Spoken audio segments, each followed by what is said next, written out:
Hey, RBA, this is the Tam. You know another guy named Mike? Make sure you check out my main man, Mike King Biz. Monday through Friday, 5 to 7 a.m. on Sports 106.1 on the mic. With Mike is the Tamping of Business Talk Radio. You're starting to irritate me. I'm a media mogul, but what I don't know is real estate. So I connect with my girl, the queen of RVA Realty, Nicole Reed. She's the best in the business, and you know I only rock with the best.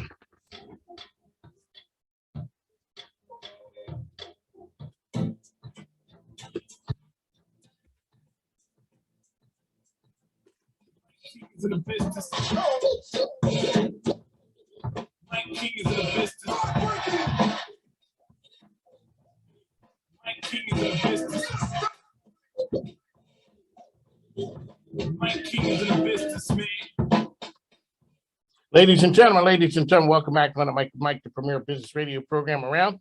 I'm host Mike King. Appreciate you being here with me. Sounds you're listening to are emanating from the Mike King studio, otherwise known as the palatial studios of ESPN Richmond, as we're coming to you from. So the other day, I'm out there minding my business. I'm over at the Common House. Shout out to the Common House, one of the sponsors of the program. What we do there is the coolest people hang out at the Common House, and I mind my business. I set my stuff down, cleared it that I know that I was invading the space of this dynamic duo couple. Come to find out, she's a makeup artist. So, ma'am, this is a business show. Let me get the 30-second elevator pitch who you are and what you do.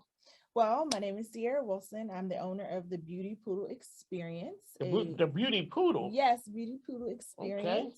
Okay. We are a professional traveling makeup and hair company. I wear many hats, though. I'm also a professional dancer and choreographer. I am a middle school dance teacher, and I coach dance at both Henrico High School and Deep Run High School in Richmond. And you're an educator, too. Yes, I'm a full-time educator at Martin Luther King Jr. Middle School. Okay, let's go down the education road for a second. Okay. How the kids doing out there? I know it's always been, when somebody start off with, woo, they're getting ready to tell you what time it is. Our babies, I'm gonna keep it 100% real with everyone because the school system likes to sugarcoat a lot of stuff. But our babies are struggling. The pandemic was hard. It was hard for our babies to learn, being at home. And the demographic of students that I work with, they, they're project kids. I hate to say it, but they have so many responsibilities at home and other issues that they're other things going on that school can be hard for them. And so our job as an educator, a lot of the times I'm mom, I'm dad, I'm counselor, first, and then I'm your teacher. And sociologist, yes. nutritionist, all of those things. Sometimes the hairstylist too. Yes, everything. So we have to, really get to our baby's fundamental values and the things that they need: food, water, shelter first before they can think about math and arithmetic, right? So a lot of the pandemic kind of just really heightened all of that for our students. So right now we're playing catch up. And I think that our teachers are doing an amazing job at our school to just really do that, just playing catch up. So how long you been a school teacher? I have been in education for 5 years now. I was at BCU before this, and I've been in middle school education for 5 years. So you always wanted to be a teacher? I did not. Okay, what happened? So I went to. Okay, you're like, yes, I always wanted to be a teacher, but no, I did not. I did not. I actually went to ODU for dance, and so I have a degree in dance performing, and so I perform. I went with the Virginia Opera. I've done some smaller companies. I've done semi-professional basketball as well as football, and so I got a job with InterVarsity Christian Fellowship, and that's what took me to Clemson and VCU. And from there, I was like, there's always this itch that I couldn't scratch, right? And it was dance. Like every time I went away from dance, it was like, I missed it. There was something pulling you back to dance. Something missing. And so from InterVarsity, I went to back to the Virginia Opera. And I remember having a conversation with my boss being like, I think I need to go back to dance. And I think I need to go ahead and scratch this itch. And so I left InterVarsity in 2017. But I was looking for a job, and I said, I don't want to do anything else but dance. And so I just randomly came across the application for MLK, a dance teacher. And I was like, okay, I can do that. I can do that as I'm waiting for contracts for professional work. And so I just applied. I didn't wait for them to give me an interview. I literally got dressed up. I applied. I went into the school and was like, hey, I just applied for this job. And they're like, oh, we haven't filled this position yet. You want to interview right now? And I walked out with it. And that's what I'm talking about. Just rolling up in there like, yo, I'm here. I saw this thing. So you're ready. So you walked up on an opportunity. I did. There you go. Okay, so you were the kid when you were growing up that you were always the one with dancing and choreography, and you were always that kid? Yes. Okay. I literally remember sitting in the bus and just like, I listen to music. When you listen to music, I ask people like, well, what do what happens when you listen to music? For me, it's I see choreography. I see myself on stage. I see my students on stage. Like I can listen to any song and think about all the moving pieces to it. And I would just, from a young age, just sit on the bus, put my headphones in and just see all the choreography. Okay, what's the cool part when you sit there and when you do the choreography and it happens and it's on point? What's that feel like? It's like the best feeling in the world when you see everything come together. Or have a cool idea, and I'm the person that's like, let's just try this out with my team. And they're like, Coach, what are you talking about? Like, this doesn't make sense. And I'm like, shh, it doesn't have to make sense right now. I see it. Like, just be quiet, and let me work. And I tell you, by the end, they're like, oh, that's dope. Okay, I see where you're going with that. And they learn to trust me a little bit more. But it's just that feeling of everything coming together, especially when you see something in your head and it's like coming to life, costumes, lighting, just people everywhere.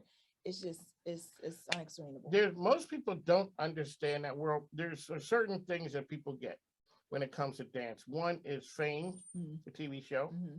Another one is Alvin Ailey. Absolutely. Being from Philly, Philadanko. Yes. And you know what the other one is? No, it's two. It's the Lakers and the Dallas Cowboy cheerleaders. Absolutely.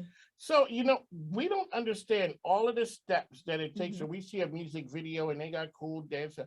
We don't understand that was a person sitting on a bus that all of a sudden, when we hear music, they hear and see something. Okay. Absolutely. When did you realize, hey, I might be able to make something out of this? Before it's kind of cool and like, okay, but I want to do something. And you realize I might have something here. Well, I actually started off at Norfolk State. I was a political science major. I went to a specialty high school in Virginia Beach for law. So my whole life, I thought dance is fun. I love to dance, but dance won't make me money. So you was going to go, you had to be legit. Yeah, I was like, I'm going to go be a lawyer and I'm going to dance on the side. Okay, so was the family liking that you were going to go be a lawyer? Yeah. Okay, of course. Yes. Did. Yeah. Oh, yeah. Okay. That dancing thing is cool. Yeah. All right. Okay, so what happened when the dancing kind of made an exit off of the plans, and this dancing thing just kept bubbling back up? Law went away, sort of. How was everybody then? My mom was actually really supportive. I changed my major 5 times. Okay, there you go. That's exactly what we're talking about. Going to school, knowing exactly what I want to do. And I got into my first law class and said, I hate it here. This is not the way my brain functions. I cannot just sit and like read, all day. I have to be up and moving. And so I then switched to nursing random. I was like, oh, I like babies. I can deliver babies. No. Then I moved. So we're down 2 down. Yep. So you went. You're checking off the big ones. Yeah. So we got the legal thing. Okay, you're gonna be out there pounding high demand. Okay, then you're gonna go out there and deliver babies. Yep. Okay, so when did you realize this delivering baby thing ain't got into a science class and said nope. Okay. Again, like science and math, I stay away from that. Okay.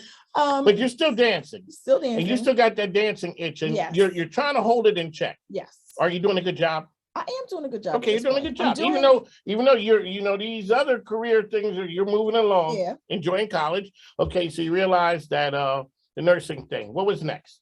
Then it was kinesiology, and this was getting me a little bit closer. I was going to do kinesiology with kind of do dance therapy. So that's you know what I'm thinking. That's not with the tape that you see people on. Right. That's not that. No, it's kind of like exercise science. Okay, good. Okay, see, I'm trying to get educated here. Yes. One of the great parts about this show. And it was there, in the kinesiology major, I was a part of the dance theater at Norfolk State. And so she was also my advisor, was also our dance kind of director. Okay. And so I remember her sitting me down and saying, Cierra, what do you want to do? And I said, we saw Elion, which is also a professional company in Philly.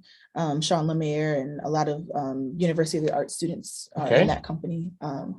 And I remember we went to a performance and I was bawling the entire time. And everybody's like, why are you crying? I mean, the pieces are good, but are they really that good? You saw something. I said, I don't want to do anything else but be on that stage. You and know I was so jealous. I was just like, every emotion was just like flooding my body. And I just cried the whole show. And she sat me down after that and she said, what do you want to do? And I just remember breaking down. I was like, I want to dance. She said, go dance. That's what you want to do, go dance. You're trying to avoid dance in every way, shape, or form. And now you're in kinesiology, which is getting super close with the dance therapy degree. That's not what you want to do. You want to dance. So go dance. And that's when I transferred to ODU. Okay. So now you're dancing. When do you realize, I like the dancing part?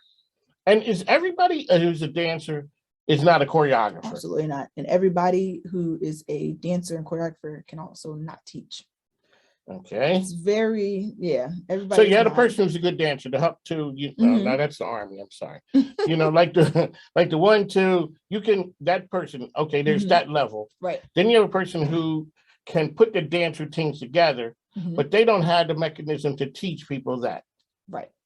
I always say, like, everyone who can dance can't teach, right? I mean, being able to really break down, not just show someone the moves, and I think people mistake teaching for that. I'm just showing you the moves and, giving you a combination and you do it. No, there's so much. I teach my students about the anatomy of their body and how it works and how we use that in dance. The connectivity around the people who are around you and connecting with people. How do you use your body as your instrument? How do we dance? I'm a super tall dancer. I'm 6 feet. So how do I use my body and take up space? And what does this move look like for me? And being able to walk around and personalize that makes you a good teacher. There you go. All righty. So we're here and we're talking dance. So I asked Coach Mo, a man teaching, basketball, coaching women's basketball. What's the difference between the men and the women on the dance side? Is there any difference?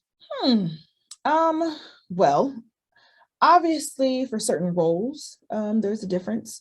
I mean, if you have a gay man, right, who is given a really masculine role, that's acting, and so for my students, we're working on a Latin dance now, and I have a student who, I don't know what he was kind of figuring out his sexuality right now in middle school. But, I'm like, hey, you have the opportunity to play this role. And he's like, I don't understand that. I want to be in the dress with everyone else. And so for me as a teacher, I'm like, what do I do in this? So we kind of explored both realms. What does that look like for you? So I think sexuality just plays a big role in gender roles in dance. And I think that's honestly the only real difference. Besides, for certain men who are able to jump just anatomy wise higher, they're able to do those tours, which are turns in dance, where we can do 2, they might do 6. Okay. And so how about the part of taking instruction? See, you're talking the technical stuff. I want the juicy stuff. So now, is the man, when you start coming down on that, you're the coach, and you're like, dude, you got to up your game, or maybe the female takes it a little bit better. How's the guy take it? I'm looking for the juice. I'll be honest, actually the opposite. I feel like my male students are actually more receptive than some of my female students, and that might just be the woman to woman button head. That maybe some hatery. Maybe just button heads a little bit.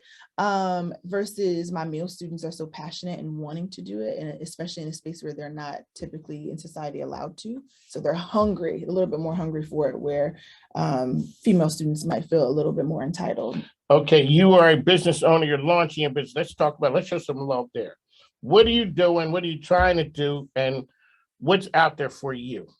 So I opened the Beauty Poodle Experience. How come it's an experience? Because it's an experience? Yes, it really is an experience. It's more than just, a thing. It is over the top. Yes, absolutely. I believe, when you think about just in life, you remember your experiences. Yes. Right? You remember a conversation, you remember a trip. You remember experiences, and life is about experiences. And so what we want to create is just that, an experience. We're not just coming just to do your makeup and do your hair and then leave. No, like from start to finish, from the phone conversation that you have, from little details that we remember about you and your fiance, or the event that you had, we're making sure that everything is a true experience. From the facial that you get, we're not just coming in to put on your makeup. No, we're massaging everything into your skin. We're adding the champagne and the strawberries for our brides. We're massaging their scalps before we start their hair service. So we're really making it a catered and tailored experience for you. On the mic with Mike, we're here. And the name of the company once again is? The Beauty Poodle Experience. You know, when I think of Beauty Poodle, I think of like when a person has the poodle and it's just totally done up. And almost with, you know, like a little bow tie or something like that. But it just looks done up. Yeah. And I think that's one of, so shout out to my friend Holly Bird Miller by Makeup by Holly. She's doing some phenomenal things. It's always great to have her and her sister Anita Bird, friend of the program. I'm learning the beauty aspect of that from them. Yeah. So when you look at it and a person looks at you and they say you do the dance, you do the beauty, like younger girls, when they look at you, say, what inspires them with what you're doing? My drive. You know, you're out there hustling. You can do both. Absolutely.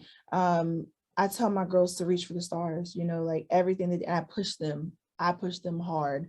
I had a girl who just got into Boston Conservatory. I was so happy for her, but she was getting ready to choose a lesser school. And I'm like, no, ma'am. Go for it. Go for it. That's the goal. That's the Ivy League of dance. We're not going to settle for anything less than that.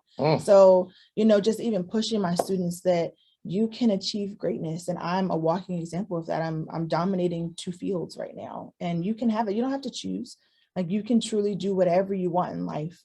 So when the admission comes in and you see the look on her face, what's it do for you? Now, wait, I got 2 coaches in here. You guys are coaching people. You are shaping young minds. Yeah. What's it feel like when you see her and she goes, guess what? Oh, I got the call last night, and I FaceTimed her immediately. I was screaming, and I just kept telling her, I knew it.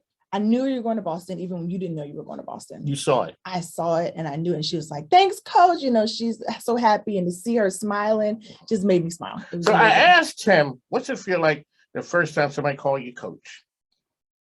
It's the best feeling in the world. It's because is it because you knew what it meant when you called somebody coach? Absolutely. And coaching is just so much more. Like I said, it's that, being a teacher, I love being a teacher, but being a coach is just so much more involved in their life outside of dance. And it's sport coaching. See, it's different. I deal with a lot of people who are business coaches. That's cool, but it's different when you're the coach. Like, I used to dress normal. Now all of a sudden I'm at ESPN, I'm dressing like the coach, because who was the coolest person in school? It was, the coach, the PE teacher, and the guidance counselor. Yeah. They were the ones who, they weren't really teachers. They were the cool ones. So when a person calls you coach, it goes back to remembering your coach. They're calling you coach. You're calling somebody coach. Absolutely. There you go. On the mic with Mike. Let people know how they could find this experience that you're putting together. Yes. Well, we have a website. It is thebeautypoodlemua.com. Once again, that's thebeautypoodlemua.com. You can also find us on Instagram at beautypoodlemua. And yeah, my personal one is dancing_poodle. I'm a member of Sigma Gamma Rho Sorority Incorporated. Our mascot is the poodle. So that's kind of where I got that from. But yes, you can find me on my personal page as well. There you go. On the mic, Mike, we bring you the best and the brightest. We'd like to thank you for coming out. Appreciate it. Thank you for having me. Make sure you support her with all the things that she's doing. You'll hear her back here at the program again. Why? Because we bring you the best and the brightest. And this is why we talk about that. Hi, I'm Reba Hollingsworth with CBS 6, and I was on the mic with Mike and had a fabulous time. Make sure you tune in every week. For some reason,